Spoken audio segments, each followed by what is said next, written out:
So, ladies and gentlemen, so dear Misha Groh, thanks for the initiative, dear ambassador, and so I very much appreciate the opportunity of being here today.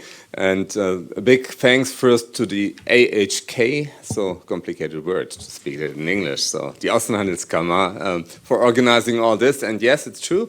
When I was here with the president in November, the idea was to strengthen the ties between the Spanish and the German business ecosystem, and now here I am. And I think it shouldn't be the last time, and especially when we're talking about digitalization. So it was very interesting to hear all your thoughts on how to regulate and to mitigate the risks in AI. And so maybe I begin also with this, because it's an issue on a political side these days in Brussels that's very highlighted, because we pushed very much for making the regulatory framework more easier, more understandable. And so this is basically the idea behind Omnibus. After we've seen a long period of the Green Deal, that's important too, but right now we see that competitiveness of Europe is really a key issue for us we have to achieve. And therefore, for months right now in Brussels, we negotiated about AI Omnibus. And so as my birthday was 2 days ago, it was the same day for the trilogue on this. And I always said, so I hope they bring as a present for my birthday a perfect result. But finally, maybe you could read it in the papers, the negotiations crashed at that night, and the basic ideas between the Council and the parliaments differ so much. So it's important for us to make a step forward here, and you need a reliable regulatory framework. That's the first thing I want to stress. And I see we can learn a lot from Spain, as you just now explained here, and so you're in some way upfront as we are building our national regulatory system right now with the Bundesnetzagentur. Our basic idea is to make it maximum simple, to have a one-stop shop so that every company only has one regulatory authority. And as we see in Germany, but elsewhere in Europe, there are a lot of regulatory pillars for every industry. It's important to connect this to each other. This is also basically our idea for this AI Omnibus, and I think it's the right idea, because no company, I guess, in this room wants to handle with different authorities, with different ideas and different interpretations of law. And so this is what we are aiming for. I also want to say, I'm not sure if we can mitigate the risks of AI if we are not the ones that are up front and producing AI.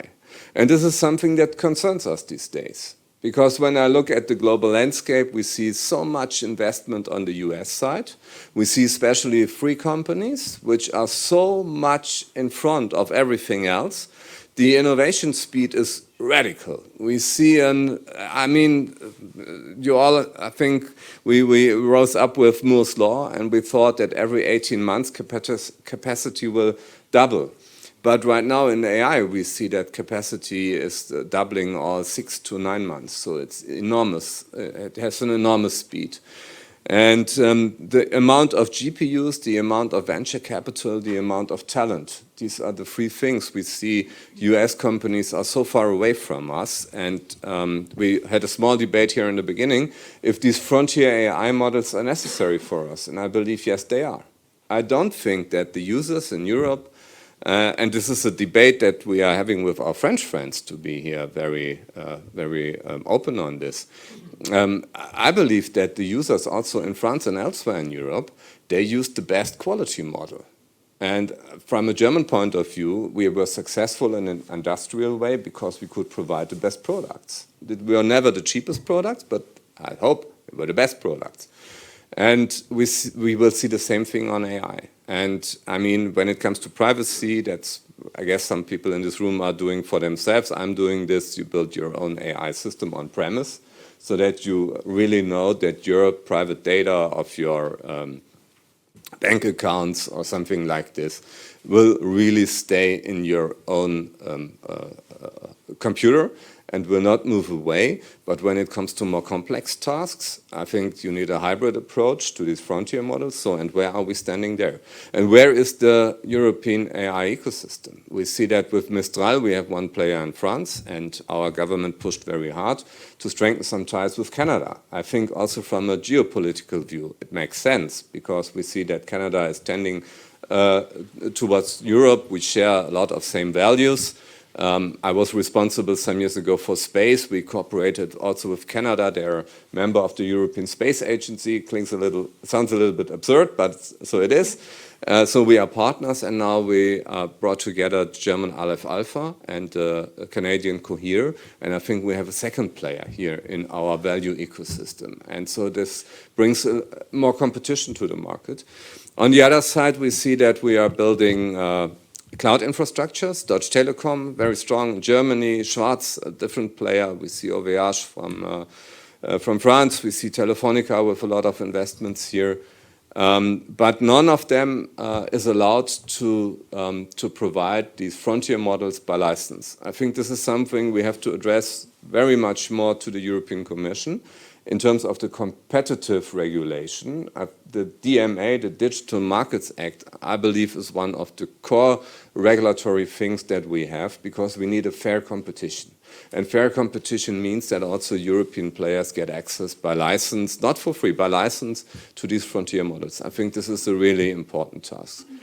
And then we have to implement AI by ourselves, because what shall we as a government tell anybody about AI if we wouldn't use it by ourselves? So, and we started some initiatives on that. And the first thing is, building large infrastructures in Germany is a complex thing. It takes some time. And so we're also looking, this is one of the reasons we're looking to Spain to be also open on this, because we see that your economy is really developing very well. And I hear a lot of voices in Germany say, look at Spain, you can learn a lot from them, how to build things better than we are doing. And one of the reasons also we like to strengthen our ties more.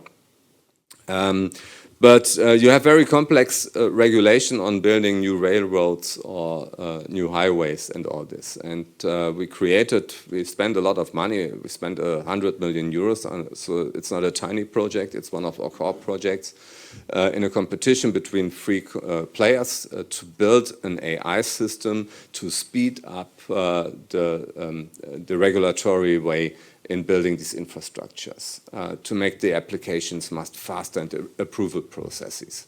And now we can speed it up, because in the beginning you have a lot of documents if you want to build a bridge or a railroad, and it took half a year to find out if everything is complete and if all the things are acting together. And now this AI system can do this in 3 hours. So we reduce the process of 6 months to 3 hours. And also you find a lot of people that are not fine with some kind of developments, and they can complain. And we have some projects, there are 10,000 people and more complaining. In former times, it took a long time to handle all this. Now the machine can handle this very, very quickly. It can aggregate arguments. It can deliver everything perfect for the decision makers, so that we can speed up these application and approval processes about 50%. I think this is something pretty good, and also we provide this as open source. So if you're interested in that, you can look at it. You can take things out of that. It has an open license. We provide this. A second thing is that we have, as you know, Germany is organized very decentralized. We have all these municipalities. And these municipalities, they have all chosen their own software decades ago. And now we have, you cannot imagine, we have more than 20,000 different software applications on the municipal layer.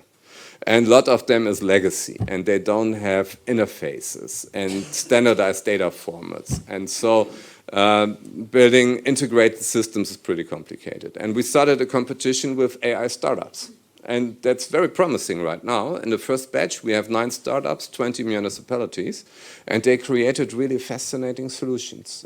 For instance, if you're doing applications that are complex with 100 pages, if your elder persons are going to I don't know the English word for that, for Altenheim. Maybe the Germans understand that. So where you go at when you're very old, it's the senior residence. Yeah, okay, so learning today here. New words.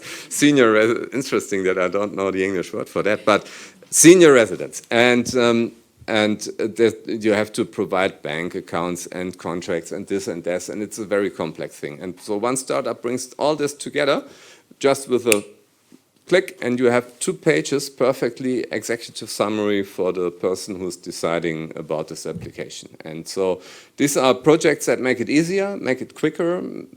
They lead to a better mood for all the members in our government, for all the employees that we have that are handling with these applications. And so this is a second very important project that we are doing. And I think we want to be front runner as a government in providing AI applications and to demonstrate what's possible. We are building an AI platform. That's a further thing. And so we are procuring cloud computing for processing all the AI in our own government. And we created a platform with the MCP so that all the agents can connect to this and we can process all this in our own government. So these are just some of the things that we are doing, and I think we shall not only look on the regulatory side. It's important to be here really to improve the uptake. I learned that in Spain you have a very interesting initiative on optimizing the uptake for on the SME sector on AI and digitalization, and so this is something we're debating about too. So maybe this can be a role model also for us. And it's important that we don't look only on regulation. It's important to do it and to invest more in AI, to use AI everywhere in the economy. Ms. Ambassador, you explained that very good. So how much is done at the companies. And last time I was here, I had the opportunity also to be at Celonis. I've seen how much AI is being developed there. I see also that it's not a German company anymore. It's my impression it's a Spanish-German company, a very huge site here. And so I would like to see more cooperation here on all these fields because I think we can strengthen our ties here, and I would appreciate to come back, and I'm looking forward to discussion. Thanks.